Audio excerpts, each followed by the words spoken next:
Muy buenas tardes, hermanos. Es un placer volver a compartir con ustedes estas charlas. Hoy vamos a iniciar un nuevo capítulo, ya no de teología calvinista, sino de cosmovisión calvinista o cosmovisión cristiana ortodoxa. El gran tema es el calvinismo. Todo esto es parte de mi tesis ante el Seminario Teológico de Chicago, en el cual hice una maestría en artes con énfasis en religión.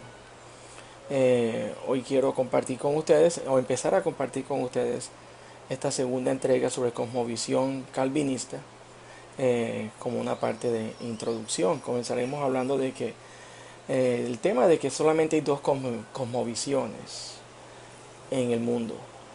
Una que cree que Dios es creador y fundador y sustentador de todas las cosas, y la otra que no lo cree, así con diferentes matices. Quiero compartir un pensamiento de Marvin Olasky, que dice que los lectores de cualquier noticia están recibiendo información. Cuando leemos un periódico, vemos el noticiero, pero también están recibiendo lecciones, de manera implícita o explícita, sobre una cosmovisión particular, ya sea ateísta, materialista, panteísta o de cualquier otra índole. Quiero que conservemos este pensamiento en nuestras mentes, porque a cualquier cosa que nos expongamos, ya sea un programa de televisión, una novela, un capítulo de una serie de enlatados, siempre vamos a estar recibiendo la cosmovisión de aquella persona que lo escribió o del guión que se nos está compartiendo. Así que comenzaremos hablando sobre cosmovisiones e intentaré dar forma a lo que se entiende como la cosmovisión calvinista desde un punto de vista más amplio y no solamente desde un punto de vista teológico. Comenzaremos obviamente hablando sobre otras cosmovisiones que no son la calvinista, para así poder introducir mejor el tema del calvinismo. Y entenderemos en qué se apartan estas cosmovisiones de la cosmovisión cristiana y en qué las unen, en qué tienen en común, cuál es ese principio religioso, utilizando las palabras de Germán Duyevier, que comparten estas cosmovisiones anticristianas. La palabra cosmovisión ha sido foco de debate en cuanto a su verdadero significado en diversos ámbitos filosóficos. Hoy día, y esa es mi experiencia también cuando fui al seminario, la misma palabra cosmovisión lucha por subsistir en la jerga teológica y filosófica. Como veremos más adelante, la palabra cosmovisión ha sido negada y tildada como un absolutismo dentro de los círculos liberales o sofisticados de hoy día. Parece que el sonido de la misma palabra causará ofensa en los oídos. Muchas veces fui blanco de críticas por utilizar la palabra cosmovisión. Nos han enseñado los posmodernistas que la sistematización del pensamiento es algo peligroso para la libre expresión del ser, que una cosmovisión limita tu mismo ser y que te encaja en una prisión absurda. Pero estas personas que piensan así olvidan al mismo tiempo que lo que los motiva a llegar a estas conclusiones sobre la palabra cosmovisión también obedece a su propia cosmovisión o forma de entender las preguntas fundamentales sobre el orden creado. En últimas, como dice el doctor Berkhoff, todo ser humano necesita un credo o un conjunto de creencias por el cual vivir. La necesidad de una guía de pensamiento es básica en la estructura del ser humano. No solo nuestros argumentos, sino también nuestras decisiones son guiados o guiadas por nuestra cosmovisión. Cuando discutimos con otra persona, entendamos que lo que en verdad ocurre es un enfrentamiento entre dos perspectivas con respecto a la vida. Es decir, tanto los que creemos en que todos tenemos una cosmovisión, como los que no, al final todos están compartiendo su cosmovisión. Dice Albert Walters en su libro Creación Recuperada, dice, abro comillas, es cierto que la mayoría de las personas no tendrían una respuesta si se les pregunta cuál es su cosmovisión. Y todo empeoraría, dice Walters, si se les preguntara a estas personas por el marco de sus creencias básicas. Sin embargo, sus creencias básicas se hacen instantáneamente evidentes cuando se les pregunta por asuntos políticos actuales o convicciones que chocan con sus propias convicciones. Por ejemplo, si se les preguntara a estas personas ¿Cómo consolamos a alguien ante la pérdida de un ser querido? ¿Qué opinan con respecto a la obligatoriedad del servicio militar? ¿O a quién culpan por la inflación?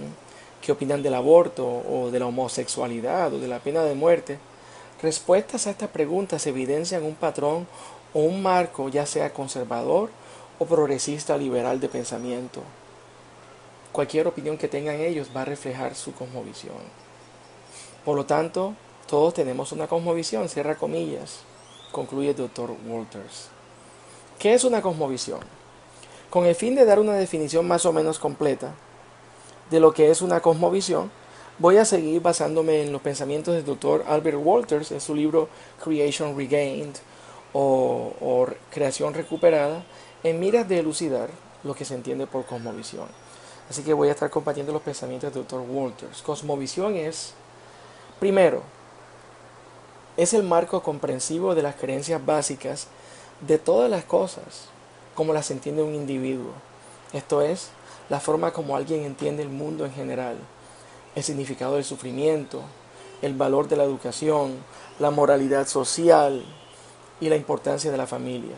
Incluso Dios, en este sentido, puede ser entendido dentro de ese grupo de cosas que abarcan una cosmovisión. Segundo, dice Walters, una cosmovisión tiene que ver con nuestras creencias, no con nuestros sentimientos. Por ejemplo, si yo siento que Belisario Betancourt fue un buen presidente, o si siento que este año me va a ir bien, esto no hace parte de mi cosmovisión. La cosmovisión es una declaración cognitiva, o sea, está basada en un conocimiento. Una cosmovisión es defendible con argumentos, y los sentimientos no pueden ser argumentados. Tercero, estas creencias están basadas en las preguntas y en los asuntos de importancia.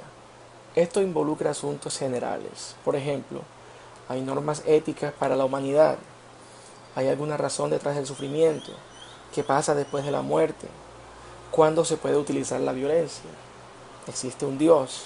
Etcétera. Cuarto, nuestras creencias básicas tienden a formar un marco o un patrón. Son un sistema de valores. Y si queremos que se nos tome en serio, estos valores deben ser concordantes o plausibles, dice Dr. Walters. Estos sistemas se pueden reducir a solo dos cuando los analizamos cuidadosamente. Un sistema que cree en la antítesis que existe entre un creador y una criatura, y otro sistema más progresista o liberal que piensa que Dios no existe, o que si existe, es uno con nosotros. Esto lo expandiremos más adelante. Y quinto, se pregunta el Dr. Walters, ¿qué papel juega una cosmovisión en nuestras vidas? Y responde, una cosmovisión hace el papel de una guía para nuestras vidas, es una brújula, un mapa. Nos dice lo que está bien y lo que está mal. También veremos más adelante que no importa cuán progresiva sea tu pensamiento o tu línea de pensamiento, todas las personas saben lo que está bien y lo que está mal. Tienen un concepto de lo que se debe y lo que no se debe hacer. Pero ¿qué salió mal entonces?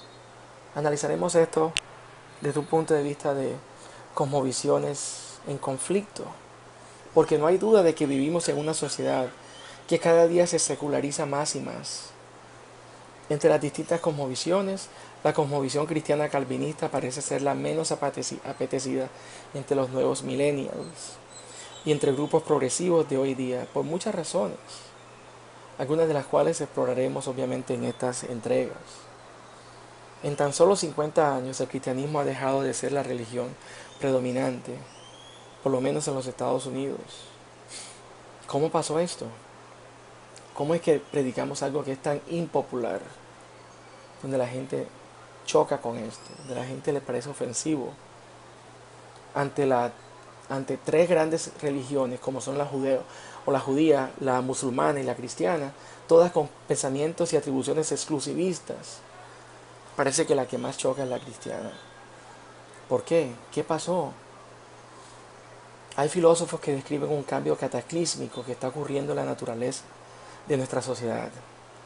Y en estas clases intentaré elucidar el origen de esta transformación tan evidente, una transformación en la cual el cristianismo ortodoxo no solo ha perdido relevancia, sino que está siendo demonizado. No es extraño escuchar a la gente hablar en los pasillos de las universidades de un tal privilegio cristiano, y pongo esto entre comillas. Básicamente lo que apuntan con esa acusación de que somos cristianos y por lo tanto somos privilegiados, a lo que apuntan es que el cristianismo no solamente ha sido favorecido por clases políticas y por gente con poder, sino que el mismo cristianismo ha contribuido con causas como la esclavitud o la segregación. Aparte de esto, la cosmovisión cristiana ha sido acusada innumerables veces de racista y de homofóbica. Últimamente se nos ha tratado como anti-islamistas y antiambientalistas. ¿Pero será esto cierto? ¿En qué momento se invirtieron los roles? ¿Cuándo dejó el cristianismo de ser visto como la sal de la tierra? Peter Jones, en su libro Solamente dos cosmovisiones, dice, abro comillas, lo cierto es que las reglas han cambiado y los trenes se han descarrilado. En nuestra generación, el paisaje de una sociedad más o menos civilizada ha sido destruido y reemplazado por otra estructura de creencias y prácticas espirituales. Cierro comillas. Hermanos, la moralidad ha sido relativizada por convicciones personales y sociales, no es secreto esto, y la honestidad significa ser honestos con nuestros propios compromisos, más que con verdades externas y objetivas. Los modelos de sexualidad y familia han dado lugar a varias combinaciones e intersecciones de personas y géneros.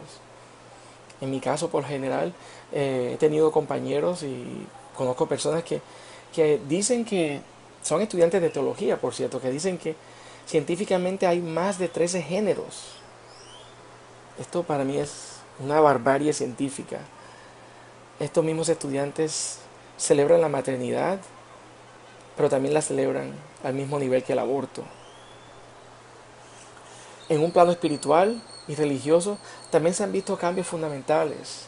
Por ejemplo, la noción de un Dios totalmente antitético a nosotros, un Dios distinto, un Dios creador separado de la criatura, ahora ha dado lugar a antiguas enseñanzas de politeísmo y de panteísmo.